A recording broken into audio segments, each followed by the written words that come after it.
aquilo com que as pessoas se revoltam é uma mistura entre, de facto, pagar muitos impostos, mas quando vamos a ver nem pagamos assim tantos, nós somos mais pobres.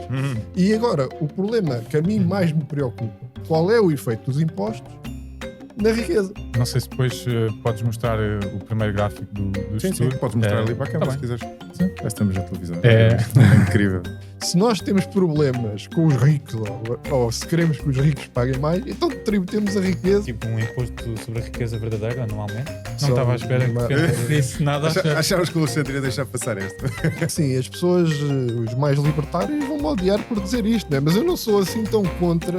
Para mim, o IRS é o pior de tudo. É verdade.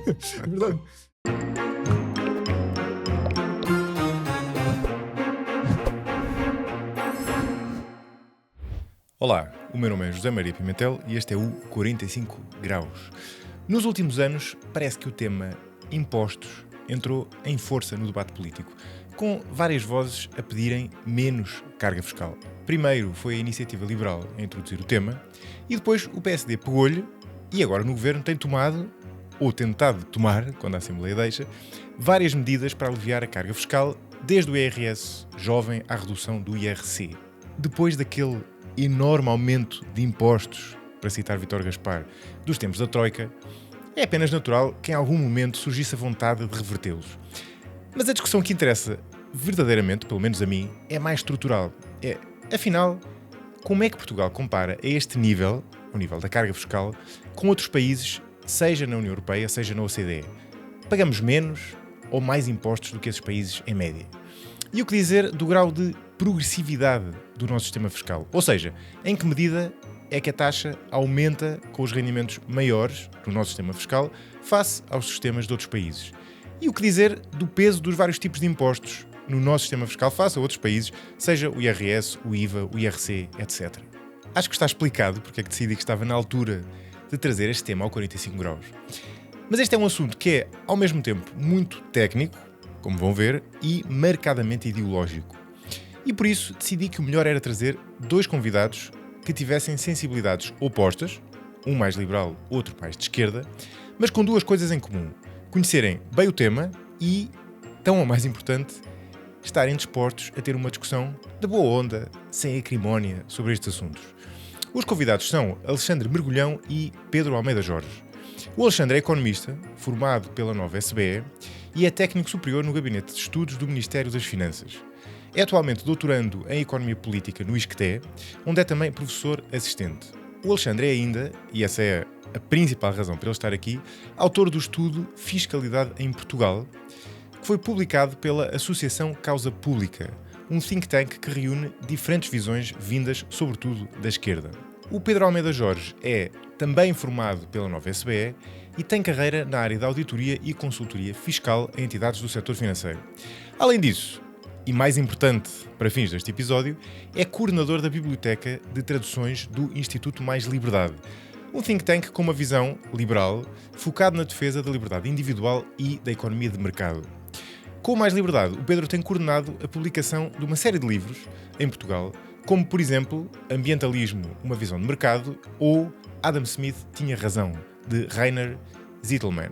Este foi mais um grande episódio, como vão perceber. Aliás, na minha opinião, é dos episódios em que, e sem retirar com isto mérito aos convidados, fica mais evidente a vantagem do podcast enquanto meio.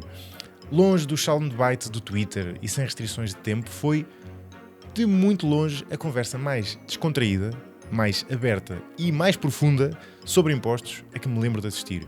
E tive a grande sorte de participar nela. Com um tema destes, dois convidados interessantes e a promessa que lhes fiz de que podiam usar o tempo que precisassem para transmitir as ideias deles, foi também uma conversa bem longa.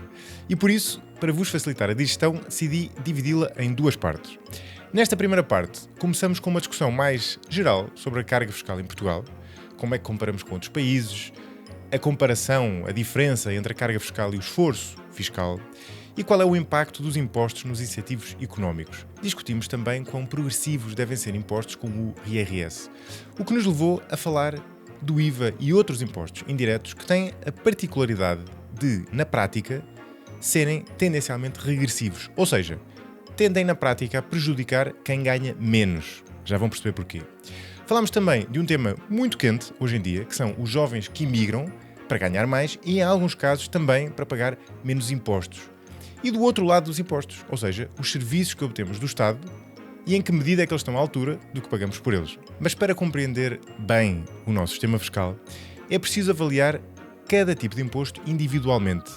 Sobretudo os que têm mais peso, o IVA, mas também o IRS e o IRC. Foi isso que fizemos a partir do último terço do episódio, em que entramos no tema IRS, que é o imposto que em Portugal, por um lado, tem um peso menor do que noutros países, na economia, mas que é também mais progressivo do que noutros países, ou seja, é mais pesado para os rendimentos mais elevados da nossa economia.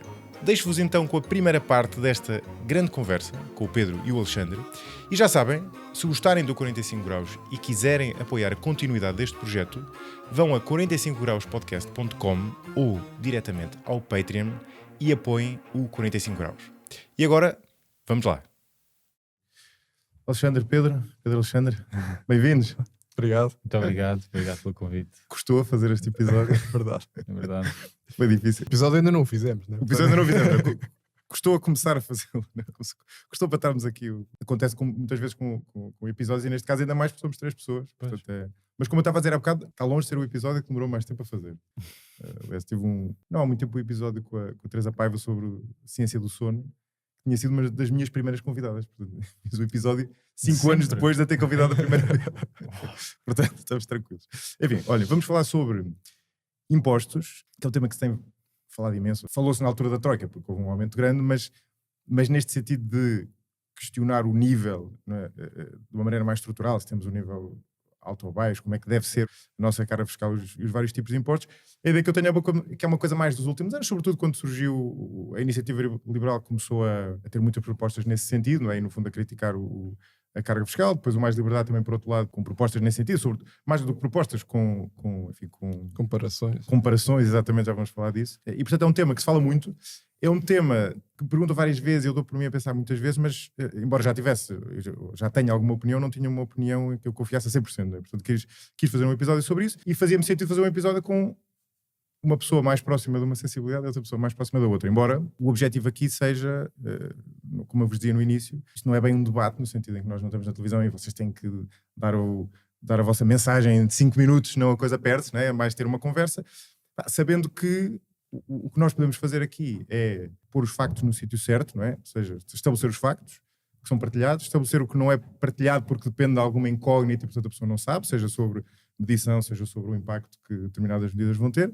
E depois no fim disto, o que fica são pessoas com uma opinião mais informada, mas que não vai ser igual, não é? A opinião das pessoas depois vai depender dos valores que elas têm, do tipo de sociedade que querem ter, não é? Portanto, no final, nós não vamos chegar a um acordo, nem quem está a ver isto vai chegar a uma opinião única, porque depois nós temos opiniões diferentes, não é? Portanto, isso é mais ou menos inevitável que isso vá acontecer. Só uma última coisa antes de vos passar a palavra. Nós falamos disto em off, mas para isto ficar dito em on, vocês não representam ninguém, vocês representam-se apenas a vocês próprios e, portanto, embora tenham opiniões diferentes, em alguns casos, se calhar noutros aspectos não têm, não é? Mas vocês só estão a representar-se a vocês próprios, não estão a representar mais ninguém. Enfim, e feito este longo introito, Alexandre, começamos por ti, como tínhamos combinado, a pergunta de partida para esta conversa é uma pergunta que se tem feito muitas vezes nos últimos tempos. Pagamos demasiados impostos em Portugal?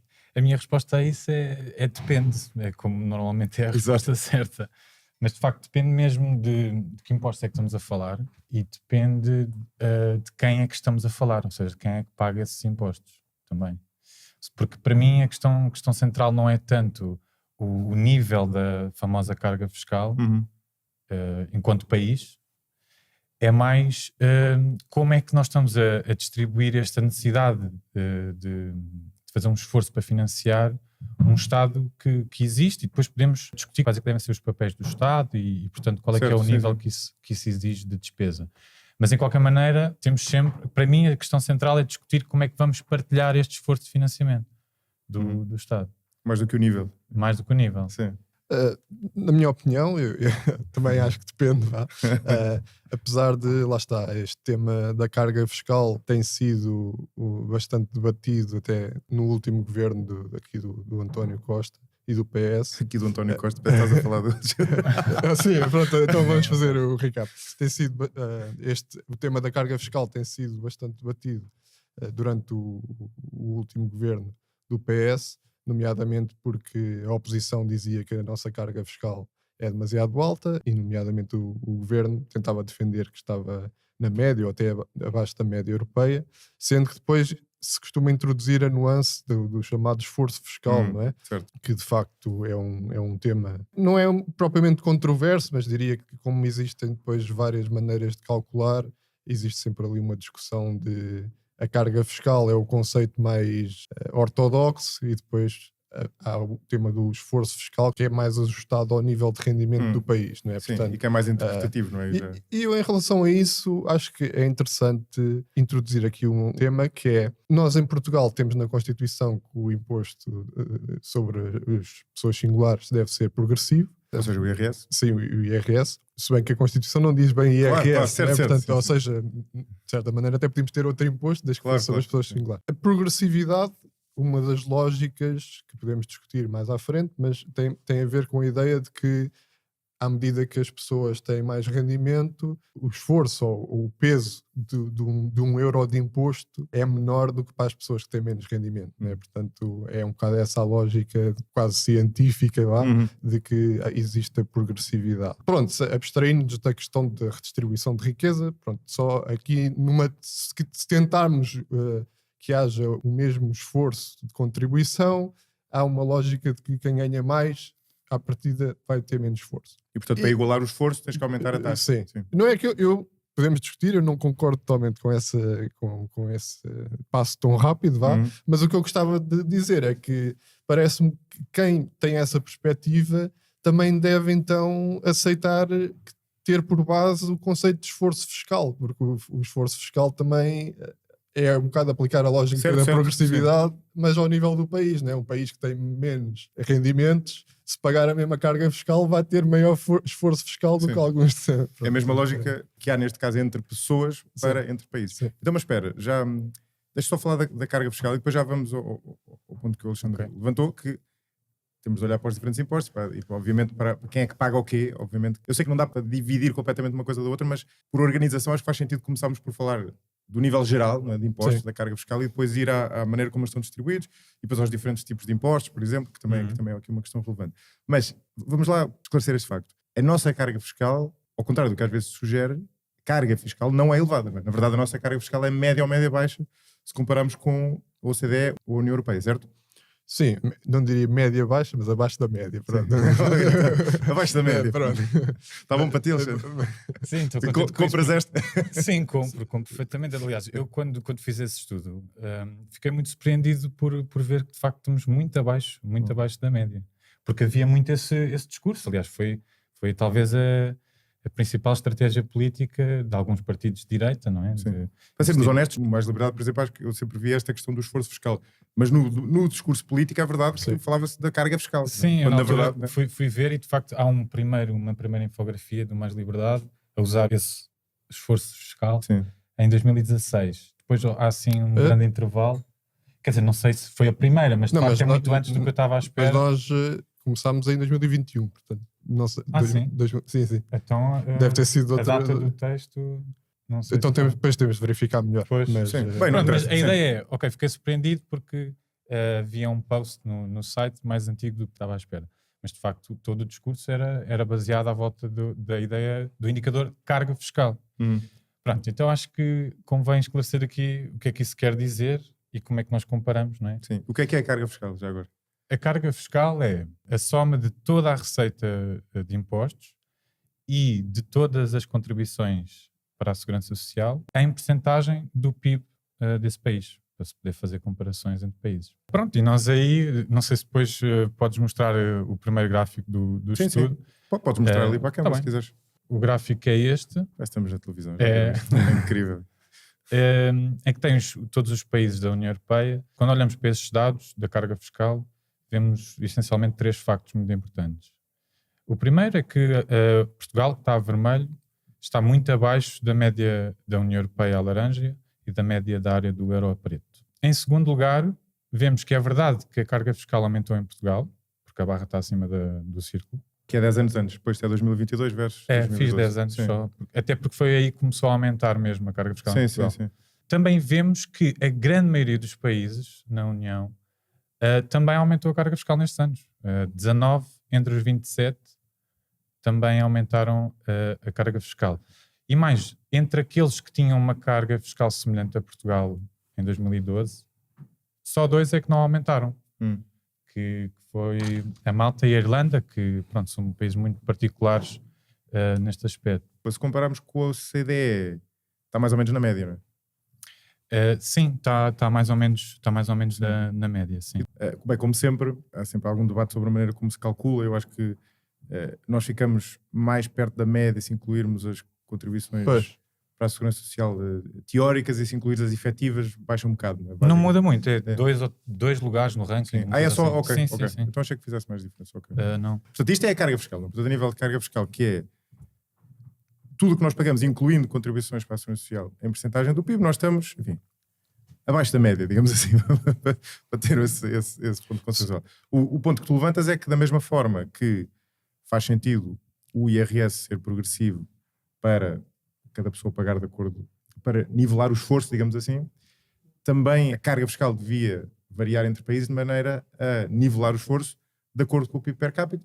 E como nós temos um PIB per capita baixo face à média europeia, depois se tivermos isso em consideração, ao calcular o tal esforço fiscal, nós na verdade temos um esforço fiscal acima da média. Sim, de facto, até no próprio gráfico que o Alexandre mostrou, Portugal está abaixo da média em termos da carga fiscal, mas depois quando vemos os países que estão acima de nós, lá está, são países que em termos de rendimento, em geral, têm mais rendimento. Temos aqui a Grécia, pronto, é um tema que, uma exceção, que tiveram de fazer um ajustamento ainda mais grave do que o nosso, depois da crise, mas os países que hoje em dia estão mais comparáveis com o nosso rendimento têm uma carga fiscal mais baixa, em geral. Já mostramos. Quem tiver a ver já está a ver esse gráfico. Sim, há algumas exceções aí perto de Portugal, como a Croácia, o Chipre, a Eslovénia, têm uma carga fiscal superior a Portugal, mas um PIB per capita que não se distancia assim tanto. Em alguns casos é mais Sim, baixo. eu diria, pois agora depois tínhamos de ver qual é que é o ano a que nos estamos a referir, né? Mas pronto. Mas olhando para o esforço fiscal, quer dizer, independentemente aqui de países, se olharmos para o esforço fiscal, ou seja, dividindo a carga fiscal pelo PIB per capita, isso é carga. Desculpa, diz? O esforço fiscal é calculado dividindo a carga fiscal pelo PIB per capita. Sim, isso é uma das formas. É uma das formas, sim. E pronto, o vosso argumento é que aí nós passamos do meio baixo da tabela lá para cima. Em relação a isso, eu gostava de fazer ainda dois argumentos adicionais, que é, o primeiro, é possível que nós tenhamos uma carga fiscal mais elevada na medida em que também queiramos que o Estado assuma mais coisas do que os países têm cargas fiscais mais baixas. Né? Claro, portanto, e isso encaixa também no próprio conceito do esforço fiscal, ou seja, uma pessoa mais rica tem de fazer menos esforço para chegar a certo tipo de comodidades, vai entre aspas, ou bem-estar, que uma pessoa mais pobre ou com menos rendimentos. E nesse aspecto, lá está, Portugal, tendo um rendimento mais baixo, mas se quiser garantir um maior conjunto de coisas e, acima de tudo, se quiser que seja o Estado providenciá-las, e neste caso digo mesmo prestar esses serviços, porque há a questão toda de se o Estado pode financiar, mas ser prestado por privados, mas lá está, ou seja, é lógico que Portugal tenha um esforço mais alto. Na verdade, desculpa interromper, o esforço depende, como tu dizias, no fundo, do modelo, enfim, de desenvolvimento do país, não é? do modelo que nós temos para o Estado e do papel do Estado, mas até é indiferente para se o Estado é produtor ou se o Estado precisamos desse dinheiro na mesma. É igual, não é? Muitas vezes o argumento é que até vai ser mais caro, ou invertendo, é explicarem como é que fica mais barato ou igual, sendo o Estado a financiar os privados para fazer esse serviço. Sim. Não consigo perceber bem. Pode ser melhor ou pior, mas na verdade é pago pelos impostos na mesma. Sim, o que eu quero dizer é que, ou seja, se eventualmente eu quero tirar aqui a vertente da administração do jogo, né? Porque depois o tipo de gestão, não quero entrar aqui tanto na guerra do público-privado, né? Mas a qualidade da gestão e a administração das coisas depois tem impacto naquilo que depois é o custo que vamos ter de suportar. Mas o esforço ser elevado em si não tem de ser algo mau, não é? Ou seja, é uma decisão política. Há pessoas, pronto. E depois há aqui o tema também da agregação, não é? E portanto, eu acho que isto aqui o Alexandre também deverá concordar, ou talvez até seja um ponto que queira fazer, que é Nós, é verdade que em termos agregados temos um esforço mais elevado e o discurso da esquerda é um pouco nesse sentido. Vamos então escolher em quem é que vai mais recair esse esforço, né? Portanto, Exato, porque claro, isso é uma claro, média. sim. Adicionalmente, isto aqui só, depois vamos falar disto nos impostos mais específicos, né? Mas eu acho adicionalmente que a carga fiscal em termos da receita efetiva, o argumento não se esgota na carga fiscal, ou o argumento sobre os impostos não se esgota na carga fiscal. Porquê? Porque o imposto, na medida em que tenha impacto nos incentivos das pessoas, vai ele próprio influenciar a receita que consegue ser arrecadada, não é? E, portanto, no limite, se nós tivermos um IRC de 100%, as empresas quase não vão funcionar, porque não há grandes incentivos, a receita do IRC vai ser quase zero, e portanto se nós dividirmos a receita do IRC pelo PIB vai dar quase zero, mas isso não significa que a carga fiscal seja baixa, é absurdamente alta, né? Sim, Portanto, sim. O sistema é dinâmico. portanto, não é? às Sim. vezes, ou seja, eu concordo com a ideia de irmos aos factos, mas os factos têm sempre muita argumentação por trás e... Exatamente, mas por isso é que eu dizia no início, há factos que nós conseguimos estabelecer, há factos que têm uma dose de incerteza grande e nós não conseguimos estabelecer, que é por exemplo esse, que é em que medida que, por exemplo, baixares a carga fiscal vai gerar um crescimento do PIB, por exemplo, Sim. ou não, né? E depois há a questão dos valores, que era o que tu dizias, que tem que ver com o modelo de sociedade que nós queremos ter. Nós queremos ter um Estado social maior e nesse sentido tem que ser financiado, não queremos. E até aqui uma coisa engraçada, enfim, não querendo complicar isto demasiado, que a questão da carga fiscal, do nível de carga fiscal e a questão da progressividade são de facto diferentes, ou seja, nós podemos ter Sim, completamente. uma carga fiscal alta, mas paga, distribuída mais ou menos transversalmente Sim. pela população, portanto pouco progressiva, ou até uma carga fiscal mais baixa do que outros países, mas mais progressiva. Exatamente. Sim. E é muito nesses pontos que eu me foco no estudo. Para mim essa é a questão central, isso que eu dizia no início. É exatamente essa a ideia. Ou seja, para mim o que interessa é ver como é que a taxa efetiva, que é na verdade o melhor indicador de esforço fiscal, a taxa efetiva varia ao Já agora longo explica da o que é a taxa distribuição. efetiva. Sim. É o melhor indicador de esforço fiscal porque é a quantidade de imposto que cada pessoa paga em percentagem da sua capacidade de pagar, em percentagem do seu rendimento. Seus rendimentos, sim. Juntando todos os impostos e contribuições sociais. Podemos ver a taxa efetiva só para um imposto, por exemplo, para o IRS, ou podemos fazer um estudo que na verdade só foi feito uma vez ou 3 vezes para 3 países diferentes, muito recentemente, que é precisamente Portugal. isso, que é nenhum deles Portugal. Falta fazer esse estudo em Portugal, sim. Que é ver todo o sistema fiscal, ou seja, incluir todos os impostos, Incluindo segurança social. incluindo segurança social, incluindo o IVA, impostos, que é muito importante. o IVA, impostos sobre o consumo, exatamente, e todos os impostos, e ver qual é que é a taxa efetiva que se paga ao longo da distribuição do rendimento. Aí é que nós conseguimos ver como é que estamos a distribuir realmente este esforço fiscal. Vou mostrar esse gráfico para os Estados Unidos. Sim. É muito interessante. Isso por acaso é incrível não haver nada disso. Bem, metodologicamente esse também tem um debate por trás, é preciso dizê-lo, não é? É uma pena, quer dizer, isso ainda não ter sido feito para Portugal, porque esse gráfico é incrível, não é? Porque permite perceber como é que os vários impostos se conjugam e como é que a carga fiscal está distribuída ao longo do, Sim, e deita do logo rendimento. por terra um mito, que é um dos vários mitos que se repetem várias vezes, que é, há uns que são contribuintes e há outros que estão a viver à custa desses Sim, contribuintes. isso é verdade. Porque tem a ver com outra confusão que eu acho que simplifica demasiado o debate, que é confundir sistematicamente o sistema fiscal, como um todo, com o IRS e, quando muito, com o IRC. É desses que falamos. Sim. E esse é um dos meus problemas com os argumentos ditos por alguns partidos de direita, quando contra-argumentam com este novo indicador de esforço fiscal. Vale a pena enquadrar, não é? Quando nós estávamos a dizer, a estratégia política foi sempre, temos uma carga fiscal elevadíssima, e a partir do momento em que fica evidente que isso é factualmente falso, passa a haver uma estratégia baseada no esforço fiscal, que é difundida até nos meios de comunicação social pelo Luís Marques Mendes e pessoas que têm muito alcance, para mostrar um ranking que na verdade tem pouco sentido. Como estavas a dizer, Pedro, mesmo os indicadores estatísticos são passíveis de ser argumentados, e uma das formas de termos essa discussão é perceber exatamente como é que é calculado. E este indicador que se fala do esforço fiscal vem de 2 artigos dos anos 50 e 60 e tem 2 nomes. Um é o índice de Burt, que era o que tu estavas a referir, Exato. e o outro é o índice de Frank. Aliás, tu referiste Que é anterior, o Frank não é? é o primeiro. O O Frank é o primeiro, sim. que foi o que tu referiste, no fundo é a carga fiscal sobre o PIB per capita. Eu percebo a lógica, a intuição faz sentido. No fundo é, ok, nós temos que comparar cargas fiscais, ok, mas tendo em conta o PIB per capita. No fundo, a capacidade de pagar do país. Uhum. E no fundo, o argumento que dão, o exemplo que dão é porque é diferente cobrar 40% a quem tem 1.000 euros ou cobrar esses 40% a quem tem 20.000 euros. Uhum. Não é? Porque no primeiro caso sobram apenas 600 euros e no segundo caso sobram 20 vezes mais, 12.000 euros. Não é? Portanto, isto é completamente diferente.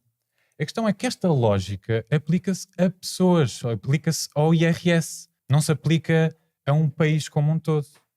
Esse é um problema que eu tenho com isto, porque quando estamos a falar de um país, né, a carga fiscal ou o esforço fiscal, lá está, como tu dizias, esconde, omite completamente qual é que é a distribuição. Não é? Nós sabemos, sistematicamente, dos países com maior PIB per capita são países como o Qatar. Quer dizer, é óbvio que a desigualdade é tão grande que há uma ínfima minoria que realmente espalha aquele PIB per capita. Será que isso reflete a capacidade do país de pagar aquele esforço Claro. ou aquela carga? Penso Mas que não são ambos relevantes, ou seja, não se pode argumentar que é relevante a distribuição entre pessoas, mas também entre países, porque eu acho que isto é relevante em duas dimensões. A distinção entre países é relevante para a dimensão económica, da competitividade da economia do país, digamos assim, e é relevante para a dimensão política, no sentido de que nós temos democracias à escala nacional, não é? Portanto, Exatamente. o Estado-nação ainda é uma coisa importante, não é? E, Sem portanto, é como se tu pode-se argumentar que ao teres uma carga fiscal muito elevada, por exemplo, em Portugal, estás a fazer uma distribuição entre países, digamos assim. Eu acho que aqui até estou mais de acordo com o Alexandre, no sentido em que, ou seja, aqui não estamos a discutir se é ou não relevante, é o facto de o indicador em si é muito agregado. Né? É mais isso. Por um lado é muito agregado, Sim. e depois questiono-me porque é que se começou a centrar o discurso político neste novo indicador do esforço fiscal. Ele é grosseiro, a questão é se ele é relevante ou não, não é? Até Que ele é porque grosseiro é evidente que é, não é? Sim, até porque não é esse o nome científico do indicador. Esforço fiscal, na minha opinião, mede-se realmente através da taxa efetiva. É a melhor forma de medir. Mais ou menos. O esforço individual, pois está bem. Sim. Não, Mas aí, ou seja, o esforço individual mete-se pela taxa efetiva. O esforço do país, digamos assim, não é? É isso que eu discordo. É isso que eu discordo. Mas o país não tem esforço, né? Ou seja, É o país isso. não é uma entidade. Bom, mas isso então é o que ele está a dizer. É isso. Sim, mas quando tu referes a taxa efetiva, ou seja, a taxa efetiva, lá está, é a diferença entre a divisão entre aquilo que uma pessoa paga e o seu rendimento, né? Sim. Pronto. Paga de facto. Não é? Mas isso vai De dar facto, uma sim. percentagem que, na verdade, isso é uma espécie de carga fiscal individual. Isso, Pronto. exato. E, portanto, não é bem a mesma coisa que o esforço, né? Porque aí tu podes ter outra vez a mesma, Esse é o meu ponto. a mesma situação, que é a taxa efetiva de uma pessoa muito rica pode ser a mesma para uma pessoa mais pobre e a pessoa mais pobre tem um esforço maior. Claro, né? claro que tem. Tem, ou seja, é Pois, sim, o o argumento. teu argumento. Não é? Isso não deixa também de ser um argumento político ou Sim, estou a perceber o que estás a dizer, de empatia, por assim dizer, porque cientificamente nós não conseguimos medir o esforço nem a utilidade. Não é? E, Claro. portanto, Sim. eu, se for completamente contra os impostos, para mim pode ser um maior pesadelo por muito de €1 que seja. Não é? Portanto, Sim. mas claro que nós, em termos de fazer as leis e aquilo que queremos que seja o sistema, temos de fazer julgamentos políticos, e o julgamento em geral é que uma pessoa que ganha mais custa-lhe menos pagar um pouco mais de impostos do que uma pessoa que ganha menos. Né? Sim. O que me faz confusão é que utiliza-se este indicador, dá-se aquele exemplo numérico que eu referi, mas depois usa-se isso para argumentar, defender a redução de impostos e muitas vezes até a diminuição abrupta da progressividade do IRS.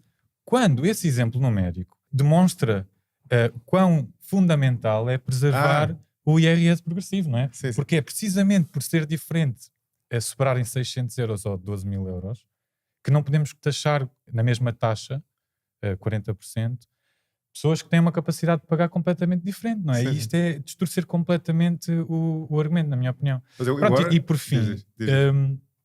em relação à forma do indicador, do índice de Bird, ou de Frank, no fundo, eles só têm uma pequena diferença, que é no numerador, em vez de ser a carga fiscal normal, é a receita fiscal sobre o rendimento disponível, em vez de ser o rendimento o bruto. PIB.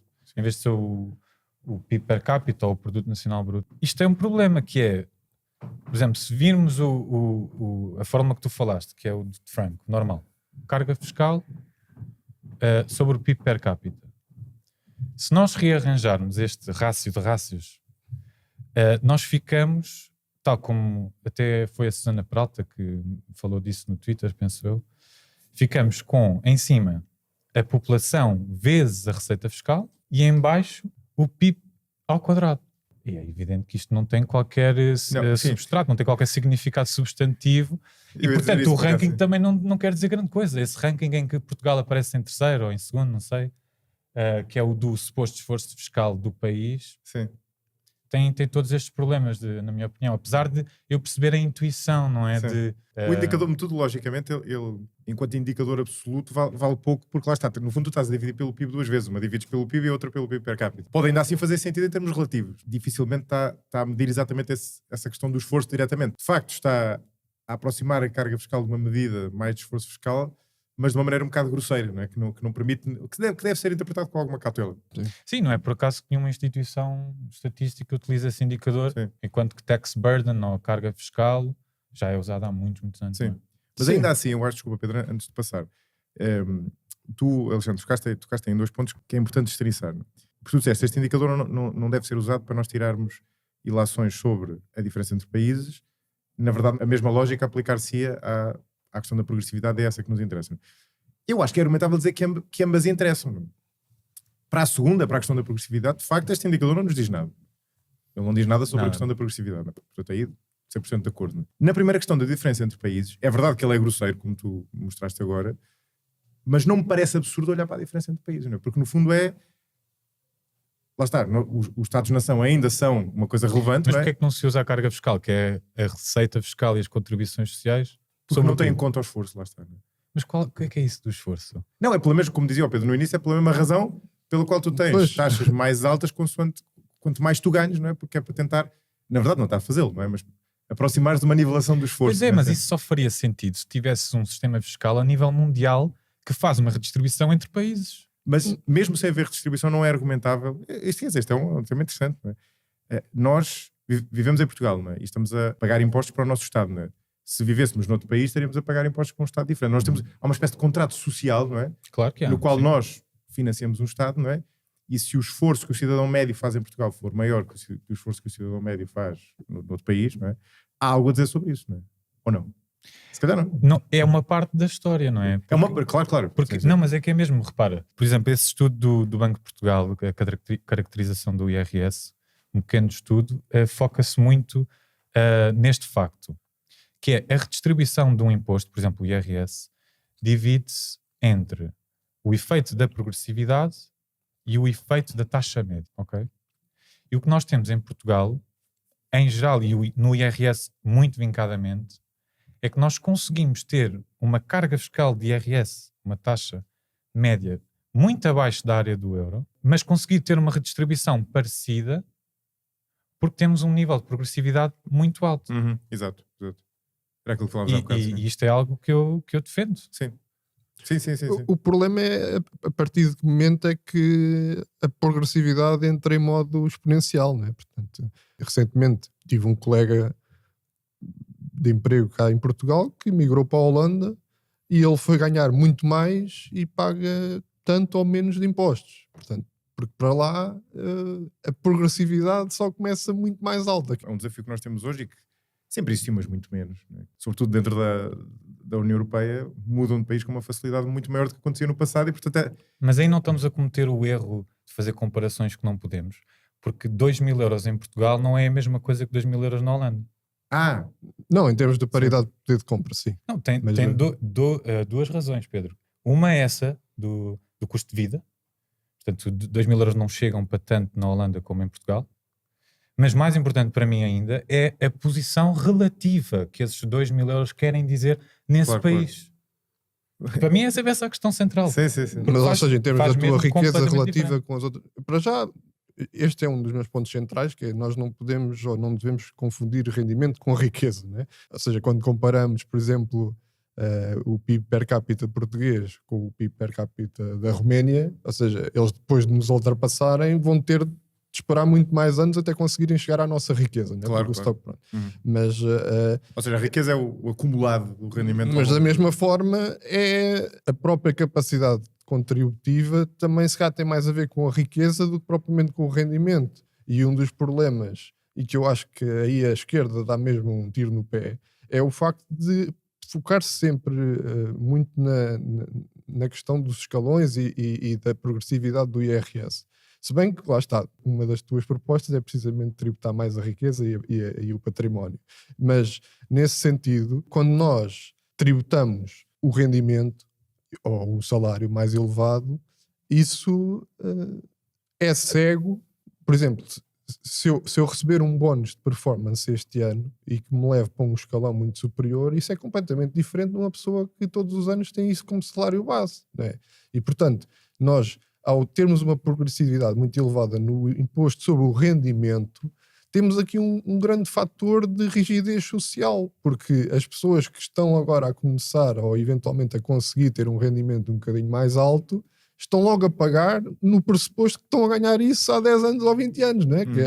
Enquanto que se tivéssemos o maior foco na tributação da riqueza, já era efetivamente quem tem mais riqueza é que está a pagar. Portanto, no limite o que eu quero dizer é, se nós temos problemas com os ricos ou se queremos que os ricos paguem mais, então tributemos a riqueza e não proxy que é o rendimento. Certo. Anualmente, como assim? Tipo um imposto sobre a riqueza verdadeira, anualmente? Pronto, isso é a discussão. Não estava à espera que defendesse nada. Achavas que o Alexandre ia deixar passar esta? Não, estava mesmo, mas aqui o problema... Mas eu concordo contigo já agora, para quem está a ouvir, tive uma discussão muito parecida com essa, com o Carlos Guimarães Pinto aqui no podcast, exatamente é que ele fazia esse argumento, e ele até usava uma analogia com uma corrida. Sim, ele já escreveu um artigo também sobre isto, né? O problema depois lá está, o problema da riqueza é que no fim dos dias vai tudo parar aos imóveis, porque o resto da riqueza é muito... É assim, tu podias-me tentar defender um imposto sobre as contas bancárias e os ativos, né? O problema é depois como é que impedes que a pessoa depois mande outro sítio. É verdade que já existem comunicações e tal, mas é assim, as pessoas, os mais libertários vão-me odiar por dizer isto, né? Mas eu não sou assim tão contra. Para mim o IRS é o pior de todos. Verdade. Mas eu acho que faz sentido. Eu quero fazer acordos para baixar o IRS e pá, estou disposto a fazer compromissos. Né? Mas também é preciso dizer uma coisa.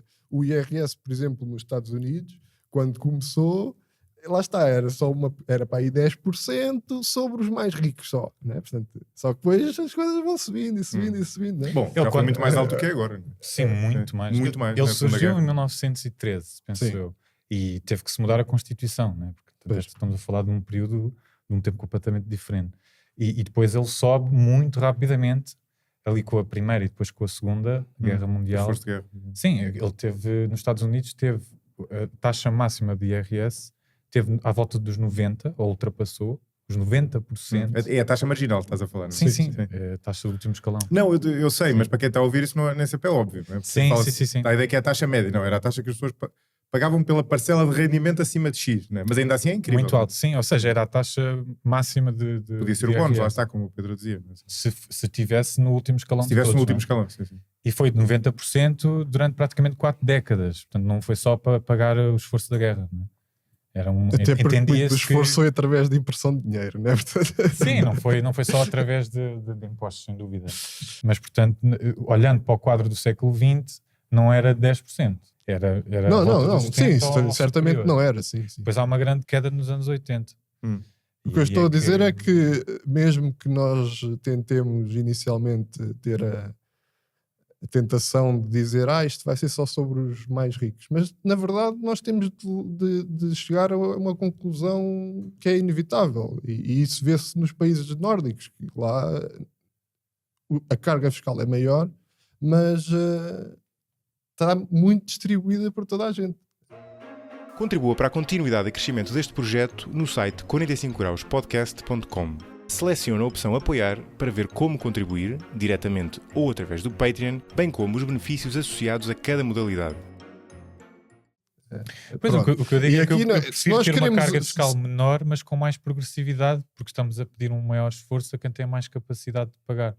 O que permite não estar a pedir, por exemplo, não pedir IRS a quem tem rendimentos demasiado baixos, porque caso contrário não há espaço para fazer tudo o que se quer, não é? Entre esta balança eu prefiro ter uma carga fiscal e uma taxa média de todos os impostos mais baixa, compensando com progressividade desses impostos.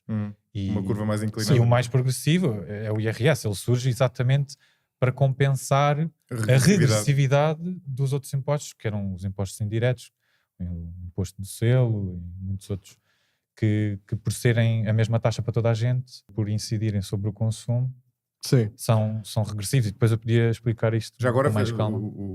Para quem está a ouvir, explica porque é que o IVA, por exemplo, é um imposto tradicionalmente regressivo. Sim, isto é algo que é importante toda a gente perceber. No fundo, apesar de haver uma taxa só de IVA, na verdade há 3, mas vamos imaginar que era só 23%. Só havia essa taxa. A taxa mais baixa surge precisamente para tentar evitar essa regressividade. Exato. Sim, mas explicar Ou primeiro o mitigar. básico. Sim. O básico é, apesar de haver a mesma taxa, igual para toda a gente, o facto de quem tem menos rendimento ter de consumir todo ou praticamente todo o seu rendimento, quer dizer que vai pagar uma taxa efetiva, isto é, em percentagem do seu rendimento, mais alta do que quem tem mais rendimento. Simplesmente porque quem tem mais rendimento não vai consumir todo o seu rendimento. E, portanto, a parte do rendimento, a parte do rendimento sobre a qual vai incidir o IVA é sempre menor. Depois, como o Pedro dizia, a introdução das outras taxas sobre bens essenciais, por exemplo, é para tentar mitigar, nunca resolve, não, mas para tentar mitigar essa regressividade. Não é? A lógica é, ok, aqueles bens que são essenciais e que, portanto, toda a gente precisa e que também vão representar uma maior fatia do orçamento dos mais pobres, não é? Aplicamos uma taxa reduzida, há duas, acho que há de 6% E a 13%, pois. E também se podia fazer para cima, não é? Também se podia fazer bens de luxo terem uma bens taxa de luxo mais alta. terem uma taxa de IVA superior, por exemplo. Aí não temos tanta certeza como o IRC ou o IRS, que olha diretamente para a capacidade de pagar das empresas e das pessoas.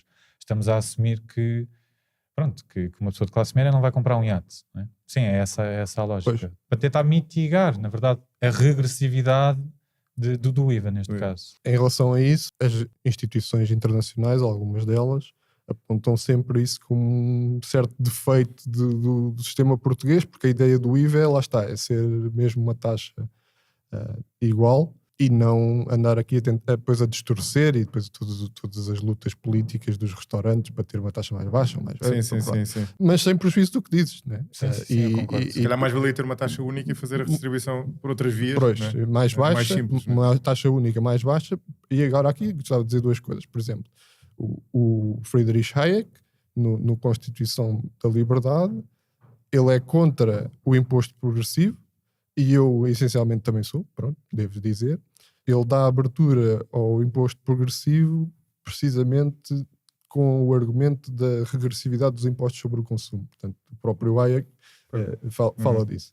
Ele é contra por princípio, mas como os impostos sobre o consumo são regressivos, Sim. para nivelar os impostos, Sim. a maneira é teres um IRS que seja estaria aberto a isso, pronto. Mas ele é contra por princípio, pronto, na vertente mais filosófica ou aquele argumento que nós demos há um bocado, pronto, a discussão é um bocado essa.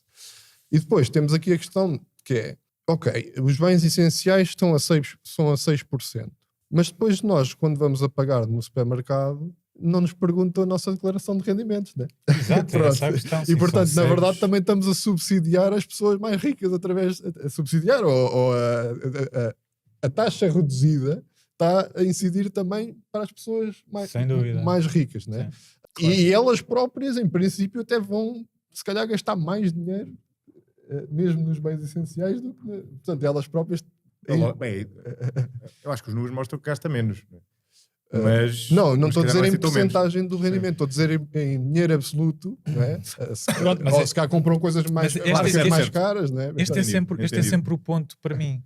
Porque, voltando atrás, de facto não faz mesmo sentido nenhum, na minha opinião, a comparar valores absolutos entre países, por exemplo.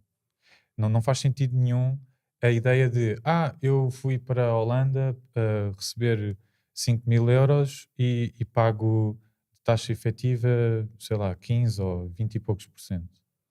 Não faz sentido, não é? Porque esses 5.000 euros, se são a mediana de um país, não estou a dizer que é a mediana da Holanda, mas se a maioria das pessoas recebe esse rendimento, é natural, como há progressividade em todos os países europeus, quer dizer, só há flat tax em 2 países, que é a Hungria e a Estónia, se não me engano. E mesmo assim há um niquinho de progressividade. Em todos os outros há sempre escalões e portanto não faz sentido nenhum por causa do custo de vida e por causa da posição relativa. Eu não desenvolvi, mas Sim, isto não é uma questão ideológica, na minha opinião. Sim, a partir do momento em que queres Porque- progressividade, faz sentido que lá a progressividade começa um bocadinho mais alta em termos de valores absolutos. Né? Sim, exato. Pois, a questão ideológica é se há progressividade ou não. Depois, havendo progressividade, faz sentido que ela seja adaptada. Não, mas o que eu digo é o que é importante é a posição relativa, para além da questão do custo de vida, porque temos imensas evidências empíricas de que isso é o que conta. Por exemplo, não é por acaso que o indicador que se utiliza nas economias avançadas para medir a pobreza é a pobreza relativa.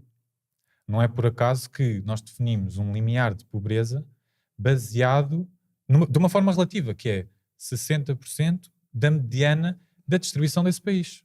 Não é um indicador de pobreza absoluta, Sim. como nos países em desenvolvimento. Mas isso é discutível. Pois não é discutível. Claro que é. Claro que é discutível. O que não é discutível, ou o que é menos discutível, é olhar para evidências de... Isto começou a ser estudado a meados dos anos 70. Um dos estudos mais conhecidos é deste Richard Sterling, em que foi, no fundo, perguntar às pessoas qual é que era o seu grau de felicidade e fazer a comparação entre níveis de rendimento e a felicidade, que no fundo interessa mais do que o rendimento, na minha opinião. Não é? Acho que é esse o propósito da economia, como é que fazemos para que... Desde que a consigamos medir, não é? Claro que é o que interessa. Exato, e portanto aqui estamos a falar de felicidade subjetiva, é perguntar diretamente qual é que é o teu grau de satisfação com a tua vida no último ano ou na última semana, não sei bem. Mas é perguntar às pessoas. E acontece um paradoxo, que é, lá está, o paradoxo do Sterling, que é, quando nós olhamos para a distribuição num ano, nós vemos sempre que quem está no topo da distribuição, quem tem mais rendimento, tem níveis de felicidade superiores a quem tem menos rendimento, a quem é pobre. As diferenças não são muito grandes, mas existem. Mas quando olhamos ao longo do tempo para o mesmo país, não se verifica isto. E ele dá o exemplo de o Japão entre 1960 e 2010, o seu PIB per capita, que falávamos há pouco, cresceu 5 vezes e este nível de felicidade que as pessoas reportam basicamente não se alterou. E porquê? Existem inúmeros estudos que apontam para esta conclusão. Porque o que realmente conta é a posição relativa das pessoas. Ou seja, as pessoas acham a sua felicidade depende da sua estatura social, quase, não é? Ou a posição relativa. Sim, depende do ponto da referência que elas É têm. assim, que pronto. Aí entramos em questões Não só de muito, questões materiais. muito Sim. subjetivas. Né? Mas já agora, Pedro, deixa-me só contra-argumentar um pouco isto que o Alexandre disse, porque há um debate sobre isso. Né? Sim, claro. E há um lado disso que é evidentemente verdade. Ou seja, nós somos seres relativistas, né? Portanto, nós avaliamos o nosso bem-estar pelo que nos rodeia, né? E aí já a todos nos aconteceu. De repente vemos alguém que está a fazer uma coisa qualquer, ou se lá está, ou sabemos de alguém que emigrou e sentimos mal naquele momento e pensamos, não estou a fazer isso, devia estar a fazer também. Né? Ou seja, nós temos essa heurística de nos nivelar perante o que nos rodeia e não perante uma espécie de cálculo absoluto, muito mais científico. Né? Sim, nunca te sentiste rico ao comparar com a população do Mali, não é? Sim, quer dizer, na verdade já, mas... Só se fizeres esse esforço, porque Claro. não está à tua Sim. frente. Mas o meu não é? ponto era um pouco esse. Por exemplo, o Steven Pinker fala sobre isso no livro dele, no Enlightenment Now, no Iluminismo Agora, ele fala sobre isso. Confesso que não fui ver os estudos que ele cita, mas ele cita estudos que, de certa forma, contrariam precisamente essa tese, mostrando que há, de facto, uma correlação entre o PIB per capita e a felicidade. Agora, também há uma correlação entre o PIB, entre a desigualdade e a felicidade. Só isto não é para dizer que não existe a primeira correlação. Sim. Não, e a primeira estagna, não é? Sim. A primeira estagna, lembras-te disso, não é? Aquela fica... É diminishing Sim. returns. Aquilo, A partir de certa altura, a partir de um certo nível de PIB per capita, não, não há claro. diferenças Sim, sim. significativas Sim, no nível sim. de... Ou seja, há uma correlação, mas a curva não é linear. Não, é? Não, Depois, a de partir todo. certo Eu acho- ponto- É logarítmica, não é? Sim, isso até está estudado, qual é o nível... a certa... Para os indivíduos, não é? Qual é o nível de Sim. rendimento a partir do qual Sim, o Kruger estimou 75 mil nos Estados Unidos, mas Sim. não sei em que ano é que foi. Aqui entramos noutro tipo de argumentos, né? E mais subjetivos. E no outro dia até o Elon Musk partilhou sobre isso, obviamente em proveito próprio, né? O rendimento num sistema capitalista não serve apenas para gerar felicidade. O rendimento baseado no sistema de preços visa também alocar recursos a quem vai demonstrando que consegue gerar mais lucro. É verdade que... Disseste gerar mais lucro. Sim. Ou seja, quem tem mais lucro, e pronto, podemos falar de monopólios ou whatever, mas em geral, se entendemos o lucro como a capacidade de fornecer aos consumidores algo a um valor que eles estão dispostos a pagar, e esse valor é mais alto do que o preço a que conseguiste comprar os fatores, portanto há aqui um ganho de valor. Sim, o lucro não tem de ser das empresas, não é? Pode ser o teu... Mas neste caso até me refiro às empresas, que depois através de dividendos ou o que seja, passa para os acionistas. O sistema capitalista também depende deste tipo de desigualdade quase horizontal de o rendimento e o capital ir mudando de mãos, e de forma a que os empreendedores com mais sucesso tenham mais capital para alocar e os empreendedores com menos sucesso tenham menos capital para alocar. Sim, ou seja... Portanto, não faz muito sentido dizer... Isto só para dizer que o argumento, por exemplo, dos 75 mil dólares ou o que seja, não é aí que se esgota a questão, né? Porque não faz sentido nenhum meter um cap no rendimento do Warren Buffett a 75 mil dólares, porque isso é o que eles supostamente conseguem em consumo próprio. Pronto. Claro. Porque de facto ele é uma pessoa que tem uma capacidade de alocação de capital que é o trabalho dele, ele está a fazer um serviço à sociedade em termos de conseguir escolher as empresas que vão ter mais benefícios. Apesar dele ser um dos capitalistas, que até refere mais vezes que entende os impostos como o preço pelo tipo de sociedade que o governo lhe está a dar e que não se importa de pagar impostos e até faz muita caridade e tudo mais. Pronto. Portanto, o Warren Buffett... Sim, mas não era esse o ponto, eu percebi que Pronto. estavas a dar o... Mas esse argumento é interessante, ou seja, tu, o que estás a dizer é o que o Alexandre diz é verdade, mas não esgota a questão, porque haver rendimentos diferentes é o que permite que o capital vá atrás dos usos mais produtivos, digamos assim. Sim. Porque se não houvesse, não é, tu não conseguias... Não, e a própria pessoa, individualmente, não é? O esforço que vai empenhar em qualquer atividade, não é? Jogamos muito por incentivo. Sim. Mas aí estás a partir do outro extremo, não é? Estás a imaginar que alguém defende que toda a gente tenha o mesmo rendimento. E isso não... E não era o que estavas a dizer. Não, de todo. Sim. O meu problema com a desigualdade é o nível excessivo que ela atinge, não é? Mas isso aí, o E isso excessivo... depois tem problemas até a nível económico, não é? A ineficiência da desigualdade excessiva. Certo? Sim. Mas ineficiência porquê? Bem, é assim, quando tu olhas para países como os Estados Unidos da América, não é? Em que tens o Stiglitz, o Joseph Stiglitz a dizer não vivemos mais no one person, one vote, machine, $1, one vote, todas as questões de plutocracia. Pois, mas nem precisas ir para a política, do... não é? Ou seja, se tens uma desigualdade de rendimentos muito grande, significa que há pessoas que não vão ter as mesmas oportunidades de outras apenas por terem nascido em famílias com rendimento diferente. Há vários aspectos. Tens um impacto económico mesmo no crescimento económico. Sim, tens um impacto económico através da desigualdade de oportunidades. Esse é um, mas para mim é mais evidente. Então, mas não consideras que há um limite a partir do qual o nível de desigualdade põe em causa a democracia de um país? Pronto, depende um bocado do contexto. Eu acho que eu aí até tendo a ver que o problema essencial é, lá está, quando tu tens um governo com demasiado poder, de facto sim, ou seja, se eu dou muito poder ao Estado e depois deixo que haja pessoas com muito dinheiro, então estou a meter numa grande armadilha, né? Porque depois as pessoas com muito dinheiro vão usar o poder do Estado. Mas diz-me uma coisa, mas aí se não houvesse... por acaso aí discordo de ti. Deixa-me só fazer uma pergunta. Se não houvesse Estado e não houvesse um exército forte, quem é que tu achas que ia ter o poder militar? É isso. Exército forte, mas aqui estamos a falar do poder do Estado, ou seja, aí também... Ou seja, antes do Estado moderno já havia imensa gente com imenso poder, não é? Na verdade até bastante mais do que agora. Não? Exatamente. Eu não estou a dizer que isso é mérito do Estado, é mérito do sistema das democracias liberais. Não estou a dizer que não haja poder. Estou a dizer é que para mim o problema desse poder advém da capacidade do Estado de conceder favores e privilégios. Não é o facto do Estado existir e haver polícia. Não é isso que eu estou a dizer. Estou a Não, mas dizer eu acho que o problema é o facto de essas pessoas... Imagina um cenário em que tu tens uma família que tem 98% de todo o rendimento e toda a riqueza de um país. O que quer dizer que todos os outros são pobres, basicamente. Não é? E esta pessoa vive noutro planeta. Sim. Se não houvesse Estado, nós temos a certeza absoluta que essa família iria dominar completamente esse país. Não há como não. E havendo Estado, se calhar vai dominar também, não é? Também, mas existe a hipótese. Não é condição suficiente, mas, na minha opinião, um Estado forte é condição necessária para que essa família não domine completamente aquela população. Sim, sim. Por isso é Mas que domina como? O facto de ser tipo a dona das empresas todas? Pode ter poder regime feudal, militar basicamente, mesmo, sim. não é? Para além de poder económico que é... Ok, mas aqui ou seja, isto não é suposto entrar... Pá, já estamos a fugir um bocado já dos impostos, sim. né? Mas eu não se preocupem que eu volto lá. Mas o que é que mas acontece em países como a África do Sul, que tem um Estado fraco? O que está a acontecer neste momento? Sim, mas... Os diplomatas que vão para lá precisam de viver em bairros que são protegidos por uma empresa privada, precisamente porque o exército e as forças de segurança são fracas. Mas não é por causa desse custo que nós temos uma carga fiscal de 40%. Não é isso que eu estou a dizer.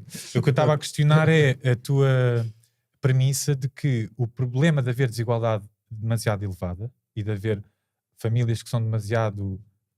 que têm muito mais capacidade económica, é porque depois eles vão utilizar os meandros e os instrumentos do Estado para exercer o seu poder. E o argumento que eu estou a dizer é que esse poder vai ser exercido independentemente de haver um Estado autoritário ou democrata ou seja o que for. Sim, o meu ponto é que se nós tivermos um Estado mínimo forte, isso não é possível acontecer. Portanto, ou seja, se tu efetivamente tiveres um Estado que... Eu não estou a dizer... Ninguém com quem eu estou relacionado defende isto, só para não se dizer Não, que agora... estamos a falar por nós. Pronto. Sim. Acho que dissemos isso no início. Pronto, mas no limite, se tiveres um Estado que só garante a justiça e a justiça, a administração da justiça e a polícia e o exército, a defesa externa, ok, esse argumento que os mais ricos iam ter um exército, ok, isso era ilegal e o Estado, neste cenário, iria impedir isso. E, portanto, dentro desse contexto, eu não vejo grande problema económico de haver uma grande desigualdade. Mas é interessante, Vitor. Estamos um bocado a desviar, é verdade, mas eu já contava com isto e o tema é interessante. Eu percebo esse argumento até certo ponto, mas a questão é como é que se faz isso na prática? Porque para tu conseguires sustentar um Estado, esse modelo de Estado libertário, chamemos-lhe assim. Sim, concordo. Normalmente como é descrito, para tu conseguires sustentá-lo, tu tens de ter um sistema democrático por trás dele, ou então tens de ter pelo menos um sistema liberal no sentido das liberdades individuais. Mas como a desigualdade é um fenómeno que se retroalimenta, não é? Que se vai propagando no tempo e vai aumentando, até por lá está, pelo efeito que gera nas famílias, não é? Filho de rico será rico, filho de pobre não será necessariamente. Não é? Não, e dinheiro gera dinheiro. Quanto mais dinheiro tu tiveres Sim, com Warren Buffett, Mais ou menos. Há muita muito, gente que, se nós formos ver até as listas dos mais ricos, ou seja, o que não falta é casos de filhos que esbanjam a fortuna dos pais e a seguir no... Claro. Mas há uma correlação forte. Não, é evidente que não, ou seja, não quero dizer com isto que é uma coisa absoluta, mas há uma correlação forte. Como é que isso sustenta, não é? É que não é por acaso que não há nenhum Estado libertário, que eu saiba, neste modelo. Não é? Eu não conheço nenhum, pelo menos. Tem Estados com carga fiscal mais baixa, de facto, mas eu não conheço nenhuma democracia que tenha um Estado desse género. Sim, ou seja... Já há 100 anos que não é? Pelo menos. Pois. É assim, nunca houve propriamente. Não é? No século XIX... Olha, dizer que era a Grã-Bretanha da Inglaterra do século XIX, não é? Não, mas eles tinham mais funções do Estado. Sim, não era bem, exato, não era bem isso. Não. Antes do desvio liberal-social, né? Era o que eu achava, tinha estragado a coisa. Sim. Mas pronto, isso é outra discussão e eu próprio não tenho aqui um plano traçado. Posso começar aqui a fazer a defesa do Javier Milei, né? Vamos lá ver o que é que aquilo sai dali.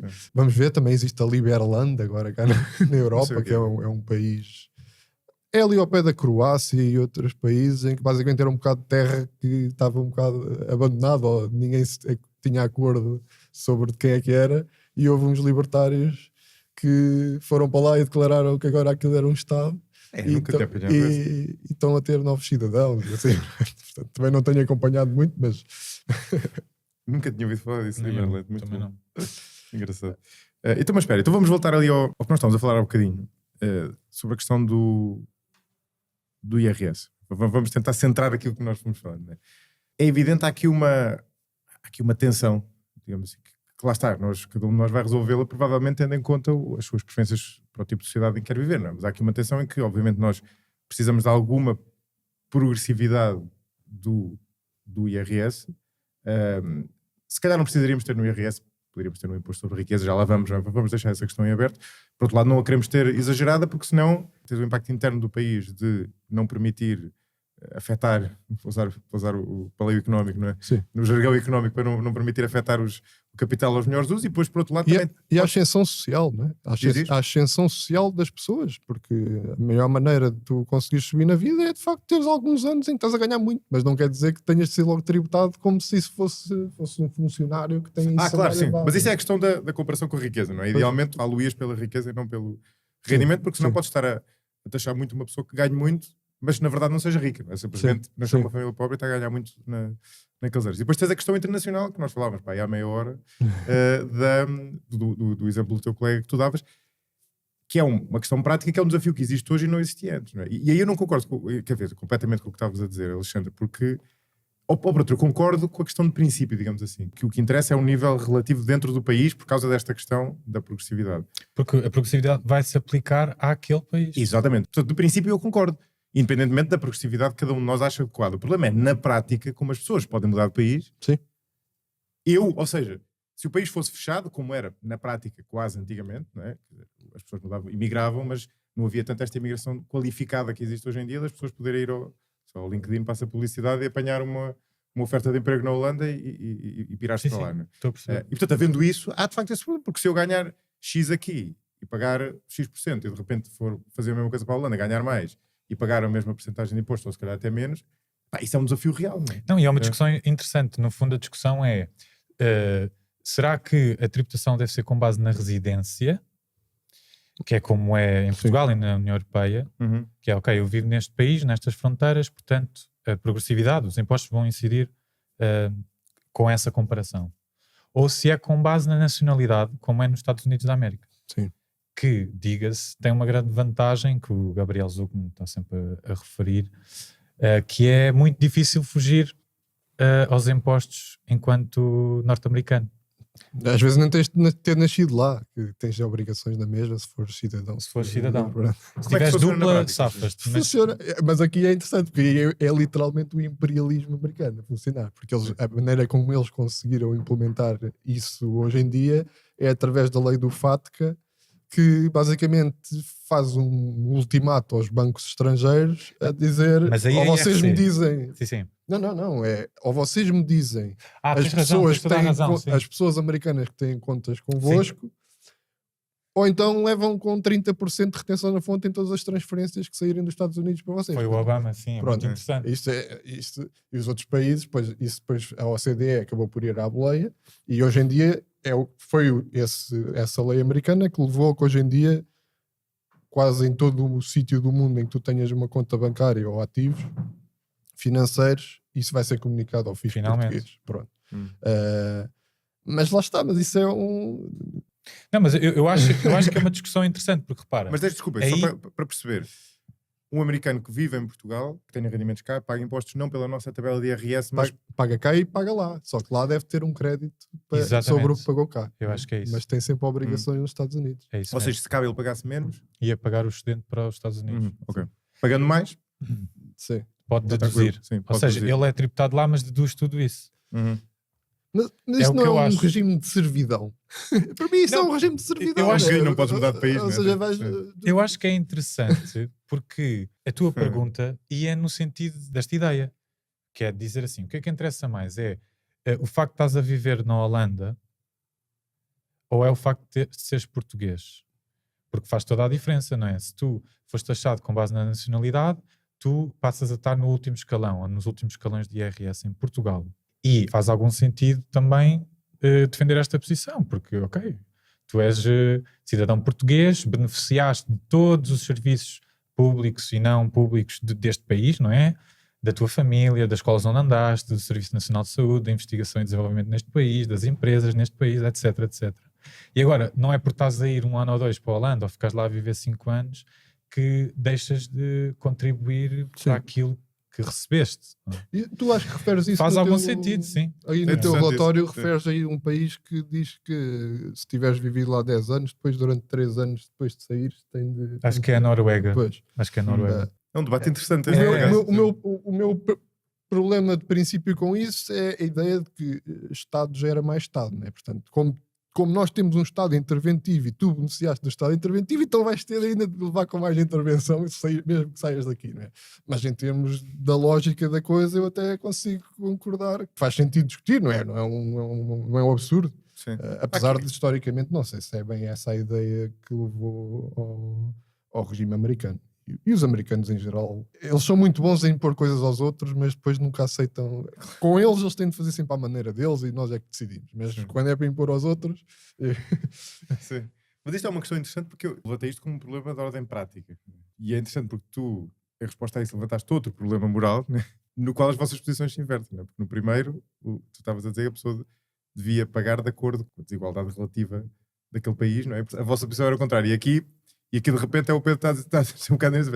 Mas essa coisa da pessoa mudar de país e continuar a pagar imposto como se estivesse cá, estando a ganhar mais, né? Portanto, obviamente vai subir na tabela, é complicado, né? E na verdade eu não sei qual é a resposta a isto, né? De novo, isto depende um bocadinho das nossas preferências.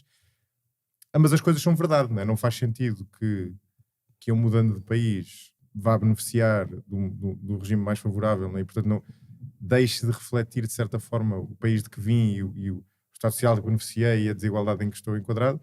Mas ao mesmo tempo, isso também confesso que faz-me alguma impressão porque limita um bocado a liberdade da pessoa, não é? Porque a pessoa não pode mudar de país. Imagina que eu mudo de país, como é perfeitamente legítimo. E nacionalidade, não é? É Eu não estou contente com o modelo de Estado do país em que vivo. Isso é perfeitamente legítimo, não é? Claro, Portanto, vou para a Holanda. Bem, agora vou para a Holanda e estou-me a coroar os mesmos impostos só por ser português, quer dizer, não me consigo livrar. Mas eu trouxe os Estados Unidos à conversa por uma questão, que é os Estados Unidos, por isso é que eu disse aquilo do imperialismo, como eles são os Estados Unidos, eles conseguem obrigar a coisa. Claro. Agora, se tu fores para outro sítio, no limite tu podes dizer ao país lá do sítio, olha, eles estão-me a chatear, mas não lhes diga nada, ou, tipo, eu não quero pagar aí impostos, não me chateiem mais. Portugal, não me mandes mais mensagens. Mas felizmente já há trocas automáticas. Sim, mas a troca automática que existe é enviar a informação para o fisco português. Mas e depois como é que o fisco português vai lá tirar alguma coisa? Não é? Essa é uma questão, não é? Porque por vontade dos políticos portugueses, certamente eles queriam ir buscar dinheiro a todo lado que podiam. O problema é que não tem jurisdição sobre aquele país. A menos que tu faças um acordo, não é de extradição da pessoa, mas é extradição Sim, da capital. Queria só esclarecer, eu não estava a defender esta posição inteiramente, mas eu estava a dizer que tem a ver com este debate, que é interessante. Sim. Isto resolve uma questão que é esta, não é? De a pessoa, no fundo, beneficiou todo o serviço em Portugal, por exemplo, e depois escolhe viver uns anos para a Holanda e, no fundo, está a fugir, imaginando que aqui havia um aumento de impostos para as pessoas que recebiam esse rendimento, ela estaria a fugir. No fundo, o que eu acho que faz sentido é aplicar-se em casos extremos. E só para pessoas que têm uma enorme capacidade de pagar, ou seja, não estamos a falar de classe média. Eu acho que o que faz sentido é tentar combater um bocado esta jogatana de evasão e elisão fiscal da parte da classe muito alta. Mas que não é exatamente o caso que o caso que o Pedro está a retratar, não é isso, não é? Sim. Não é.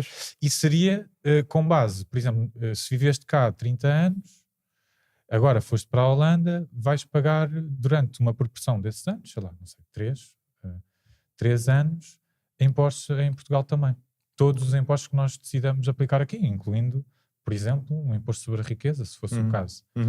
Eu vejo isto como uma medida interessante porque resolve um problema em termos, em comparação com os Estados Unidos, que a União Europeia tem, não é? Quer ver esta concorrência fiscal muito agressiva entre empresas e pessoas na União Europeia. Não é? Mas se me perguntares, eu acho que o que faz mais sentido é o normal ser comparaste com os países onde estás a viver. Sendo que não ficavas preso, como estavas a sugerir, porque ao final de X anos, não sei se é 5, podes adquirir nacionalidade se de facto decides emigrar e viver lá. Okay. Pois, exato, isso é que parece-me a versão mais interessante, não é? Que te permite, Sim. no início ficas preso, mas depois de decidires romper, digamos assim, com o país de origem, podes Sim. fazê-lo, não é? Sim. Pronto, isso levanta questões de... Lá está, aquilo que eu referi há bocado do imposto do rendimento nos Estados Unidos também começou baixo e poucas pessoas. Ou seja, o que é que te faz com que... Estás sempre desconfiado. Como é isto que garantes que depois é só esse tempo e como é que... Ou seja, pronto. E depois leva a um problema que para mim é o tema fundamental da fiscalidade, que é haver este desfazamento entre os critérios e todo o sistema que nós temos de pagamento do Estado e depois os serviços em si que o Estado presta, né? Porque efetivamente os impostos deviam ser para pagar o Estado, né? Se eu fizer uma pós-graduação e pagar, não sei os preços, mas pronto, se eu fizer uma coisa que custa 500 euros, 1000 euros, assim um estudo desses, eu para o resto da minha vida também vou beneficiar desses conhecimentos, não é? Ou seja, aqui o argumento é um bocado de, ok, tu tiveste acesso aqui às escolas em Portugal e depois a posição que conseguiste adquirir no estrangeiro também se deve àquilo que recebeste do Estado português. Mas o problema aqui é, lá está, como nós temos as coisas todas públicas, nós não podemos pagar e cerrar a obrigação. Então, eu quando vou a uma universidade, pago uma pós-graduação, ponto final, já paguei pelo serviço, o resto do que eu utilizar desses conhecimentos é para a minha conta. No Estado, como estamos todos neste grande... O Bastiat dizia que era a ficção de que vivemos todos à custa uns dos outros. Não consigo fazer isso, porque podem-me sempre dizer beneficiaste disto, é gratuito, era Mas, gratuito. Pedro, se tu mudares de residência para outro país, não deixas de pagar, não é? Atualmente é assim. Sim, mas eu não estou a dizer... Pagas a deles, não é? Pagas a deles. Mas eu não estou a dizer E que isso é felizmente justo. Eu esses consigo... 5 mil não são os 5 mil Pois. cá. E portanto vais pagar uma taxa Pois. inferior, como é óbvio. É evidente que vai ser inferior. Não faz sentido comparar. Se com for a o mesmo situação em rendimento, Portugal. claro. Sim, sim. E eu concordo que isso é uma incongruência do sistema. O que eu estou a dizer é que é uma incongruência gerada pelo sistema estatal que existe, né? Ou seja, por um lado, nós perante a incongruência temos uma escolha que é mais Estado, que é ainda ir buscar quem vai para o estrangeiro para tentar corrigir e depois a seguir vão aparecer outros problemas e lá teremos nós de inventar ainda mais intervenções, ou repensar a questão e tentar que haja mais uma ligação entre aquilo que nós usamos do Estado e aquilo que nós pagamos, né? Porque é que temos de estar sempre a cortar a ligação entre como é que se vai tributar e o que é que se vai prestar? Porque é que não há mais ligação entre as duas coisas? A minha resposta a isso é que não conseguimos ver qual é que é a fatura individual. Nem faz sentido fazer isso em bens e serviços que são por natureza coletivos. O hospital público não é propriamente uma coisa que não pudesse cobrar às pessoas, né? E até tem vindo a haver discussões sobre se não devia ser... Como em França. Um payroll, uma taxa específica para financiar o SNS. Não Mas necessariamente. essa era flat, não é? Essa era... É como uma contribuição para a Segurança Pois, Social. mas acho que o que o Pedro está a sugerir é pagares pelo que tu utilizavas, é isso? Sim, no limite. Ou no limite também, isto é uma proposta que... Mas isso é o setor privado da saúde. Já existe, não é? Sim. Sim, O que tu querias era que só houvesse setor privado da saúde. Não necessariamente. Aqui eu até posso indicar uma proposta. Eu não estou já relacionado com eles e não sou propriamente ainda um partido, mas é o Partido Libertário. E uma das propostas que eles têm é quando eu vou a um serviço público, receba na mesma uma fatura. Apesar de não me ser cobrado, receba uma fatura do valor do serviço que eu recebi. E no limite, esse valor até devia depois entrar no meu rendimento para efeitos do IRS. Não no sentido de pagar imposto sobre isso, mas no sentido de depois perceber-se qual é que é efetivamente a desigualdade que existe. Porque se nós formos a ver muitas das pessoas que utilizam os diversos serviços públicos, depois se nós contássemos quanto é que isso custa, o rendimento delas, até apesar de não terem de ter pagado por isso, o rendimento delas na verdade vai ser mais elevado do que aquilo que declaram, não é? Mas a ideia é, por natureza, são serviços coletivos, ou seja, a ideia é haver um contrato social, não só entre classes, grupos de rendimento, se queremos chamar assim, mas também ao longo da vida.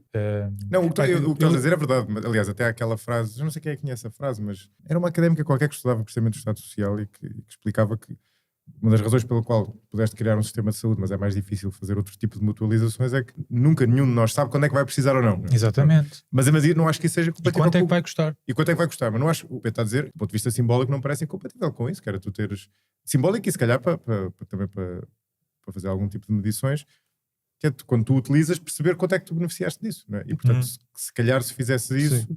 e a mesma coisa em relação às contribuições sociais, por exemplo, isso era uma pergunta que por acaso não vos cheguei a fazer, quando se fala da taxa efetiva, tem-se em consideração os benefícios sociais, ou seja, por exemplo, se eu não tenho, não é? Porque na verdade devia ter-se também isso em consideração, porque isso pode fazer baixar a taxa efetiva para quem tem menos rendimentos, porque está... Podes fazer esse cálculo, mas é bem complicado. Pois, Mas acho que é complicado, podes sim. fazer. Pronto, essa é uma discussão que depois até tinha partilhado convosco, que é se nós insistimos sempre em fazer estatísticas de desigualdade que não tenham em conta esse tipo de coisas, por muito que nós tentemos resbater a desigualdade através de todo o tipo de transferências e de serviços gratuitos, a estatística nunca vai mudar, né? Porque se nunca vai lá estar a entrar os benefícios que as pessoas estão a ter. Pois, né? eu acho que Não, mas fica logicamente faz sentido. Pois, eu acho que faz sentido, sim. É para saber, no fundo, o benefício líquido do Estado Social. Sim. Mas continua a ser relevante, na minha opinião, olhar para o esforço de financiamento, que aí é se continuar a olhar só para os impostos. Sim. Não é? Sim. Sim. Podias ter os impostos deduzidos de benefício, digamos assim. Não é? Sim, aí era o benefício líquido, lá está. Sim, que exatamente. temos Sim. com o Estado Social. Mas pronto, a ideia do SNS, por exemplo, é permitir que toda a gente tenha acesso a cuidados de saúde que podem vir a ser tão caros que só há tipo 2 ou 3 famílias em Portugal que eram capazes de pagar aquilo. Às vezes, não sei, né? No limite, ninguém ser capaz de pagar aquilo individualmente. E isso é que é o que determina a natureza coletiva de um serviço, não é? É partilhar este risco coletivamente. Ou seja, no limite é um seguro, não é? É isso. Sim, Pronto. estás a partilhar o risco, mas podes medir o... Mas os seguros têm preço também. Portanto, eu não digo que... Ou seja, no limite, eu até podia fazer vários pagamentos específicos e depois havia um imposto geral. Ou seja, um pagamento em abstrato para o Estado que servia precisamente para essas vertentes não individualizáveis. Né? mas eu concordo que assim que funciona atualmente. a vertente funciona, mas estás a pagar serviços que na verdade são individualizáveis. Se o hospital privado, para me tratar de uma gripe, pode-me pagar um preço, porque é que o Estado não pode pagar um preço por uma gripe, não é? Existe a vertente que nós queremos assegurar a gratuitidade a quem não consegue pagar. A toda a gente. Mas pronto, aí é o problema de toda a gente, não é? Ou seja, mas há pessoas, temos uns que pagam, mas não beneficiam porque vão à saúde privada, por sua opção, sim, é outra discussão. E depois temos outros que vão lá, recebem o serviço gratuito e na verdade podiam bem pagar, não é? E andamos todos Mas aqui também neste... pagaram, né? Pagaram com impostos indiretos. Sim, é verdade, mas é tudo muito indireto, muito abstrato, não é? É um bocado como aquela questão do IVA, não é? Nós metemos todo o queijo a 6%, depois tanto o rico como o pobre vai ter o queijo a 6%. E independentemente de ser o queijo Flamengo da marca o Roquefort... O que eu quero dizer, mas depois a própria contabilização não é assim muito... Por alguma razão há toda a discussão dos preços de mercado e da racionalidade económica do capitalismo versus comunismo, né? O próprio Estado, mesmo que queira dizer qual é o preço de um serviço, também não sabe, né? Eles tentaram fazer lá as contas para quanto é que custava cada aluno, né? Isso é impossível de fazer, né? Portanto, são sempre exercícios de estimativa. São melhores do que nada, Sim. mas também não se pode... Primeiro não é o preço, é o custo. Né? Pois. O máximo que pode fazer é dar o custo. Pois. Mas o que tu estavas a propor, pelo que eu percebi, era uma coisa ainda mais progressiva. Só não pagaria pela uma ida a um hospital quem tivesse menos rendimento. Né? Quem tivesse mais pagava, fosse ao público ou ao privado. Sim, no limite, sim. Até uma coisa mais progressiva ainda, não é? Do ponto de vista fiscal. Sim. Progressiva do ponto de vista científico, do ponto de vista do termo Não, progressivo. ou seja... Não é progressista, é progressivo, ou seja, Progressivo, fiscalmente progressiva, porque Sim. com mais progressividade, né? Se eu tiver rendimentos para isso, vou ao SNS, vou ao hospital e pago. Né? E se não tiver rendimentos, não pago. Portanto, ainda está a aumentar o... Sim. Não estava à espera. Então, Nem encaro propriamente isso como progressividade, não é? É no limite, ou seja, eu não me faz confusão, nem ao próprio Hayek, nem a maior parte dos liberais. Se há pessoas pobres que não conseguem pagar uma coisa, a gente ajuda. Mas não é por causa disso que nós temos de estatizar tudo, não é? Porque lá está, nós vamos ao argumento, mas depois há aqui uma doença que só se for o Estado a pagar é que eu consegui ter dinheiro. Está bem, então porque é que para ter uma gripe eu tenho na mesma de estar a pagar o hospital público através dos impostos, não é? Temos um problema, paguemos esse problema, não estatizemos tudo na ideia... Mas o que é que significa pagar esse problema, então? Se não é através de dinheiro público? É através de dinheiro público, mas o Estado só ia assegurar o seu pagamento nessas situações específicas, não é tipo estar a dar tudo gratuito a toda a gente, percebes? Se há pessoas que têm poucos rendimentos, essas pessoas poderiam beneficiar, ou então tinhas aquilo do imposto negativo do Friedman. Pronto. Sim, eu acho que nós estamos a confundir aqui 3 dimensões do Estado Social que já existem em Portugal. Não é? Nós temos benefícios que são universais, como a saúde e a educação, tendencialmente gratuitos, embora na saúde isso não seja bem assim. Depois temos assistência social, que é direcionada aos mais pobres com a verificação, não é? Dos rendimentos, da necessidade que essa pessoa tem ou não de receber, que era o que tu estavas a falar. E, portanto, abonos de família, RSIs, complemento solidário para idosos, entre muitos outros, são assistência social em que nós direcionamos a quem realmente precisa mais. Isso é pago por impostos, da mesma forma que a saúde e a educação, embora sejam pagos por impostos também, entendemos que devem ser universais. Não se deve olhar para a carteira da pessoa para definir se tem direito ou não a saúde e a educação. E depois temos outro... É com isso que eu não concordo. Espera, não é se tem direito à saúde ou à educação, é se tem direito à saúde e educação gratuitas. Sim. Sim. Sim, Direitos tem, não é? É isso que eu não acho que faça sentido. Sim, ou seja, ter acesso, não é? Ter acesso, Portanto, claro. ter acesso. E depois há uma terceira vertente, que é da segurança social, que é de natureza contributiva, que se aproxima mais dessa tua preocupação. Que é, mais ou menos. quanto mais tu contribuis, maior será o teu subsídio de desemprego, a tua pensão. Sim. Mas, portanto, essas 3 dimensões já existem no Estado Social. Pronto, mas, por exemplo, a português. primeira dimensão É eu que- acho que não faz muito sentido, acho que deveria incluí-la dentro da segunda, que é quem não consegue pagar, nós resolvemos a situação. Quem consegue pagar, pá, paga. Né? E aí podes efetivamente ter concorrência entre as diferentes escolas e deixa de haver esta situação que é quem tem os filhos nas escolas privadas depois tem de estar a pagar na mesma os impostos que servem para pagar as escolas públicas. Eu sei que é uma escolha. É uma garantia cara. É uma garantia que a maior parte das pessoas não Mas quer. esse modelo existe noutros países? Pois, Não, é que eu não sei se a coisa não é assim por motivos de ordem prática. Diferentes... assim, há diferentes modelos de governação, não é? Não consigo dizer aqui em específico, mas se fores a países como na Suíça, acredito que existem vários tipos de formatos de pagamento dos bens públicos. Porque uma coisa é a questão se o prestador é público ou privado e o que é providenciado gratuitamente. A questão de dividir, na prática, tu conseguires cobrar as pessoas que podem pagar e outras não, e dividir uma gripe do... Bem, imagina, ainda há bocado estávamos a falar em off do Covid, não é? Quer dizer, o que é o Covid? A pessoa entra lá, não tem nada e passado umas horas está ligada às máquinas, quer dizer, é um bocado complicado, não é? O que é que se fazia, não é? Mandava-se para o público. Eu entendo o que dizes. Acho é que este tipo, no limite, a minha luta é mais que este tipo de pensamento também seja mais tido em conta e não exista sempre. Mais do que a proposta concreta em si. Sim. Ou seja, isso é interessante. Olha, deixa-me voltar ao IRS. Voltar, Esteve. Falar. No IRC é que ainda não falámos. Não, vamos lá. Temos tempo para tudo. Porque nós já falámos do IRS a nível geral, mas não falámos ainda bem das taxas. Há um equívoco grande, parece. E a complicação do nosso sistema não ajuda muito. Porque nós temos as taxas nominais, que são taxas marginais, não é? E só esta questão da taxa marginal é uma coisa que para imensa gente passa completamente ao lado, como é lógico, não é? Porque as pessoas não têm essa formação, não têm essa paciência para perceber e, portanto, muitas vezes está-se a falar de taxas que são taxas marginais e, portanto, não é de toda a taxa média que a pessoa vai pagar e não é, sobretudo, depois a taxa efetiva que a pessoa vai pagar tendo em conta os descontos. Não é? Os descontos e a forma de cálculo, porque como é progressivo, tu nunca pagas a taxa do último escalão.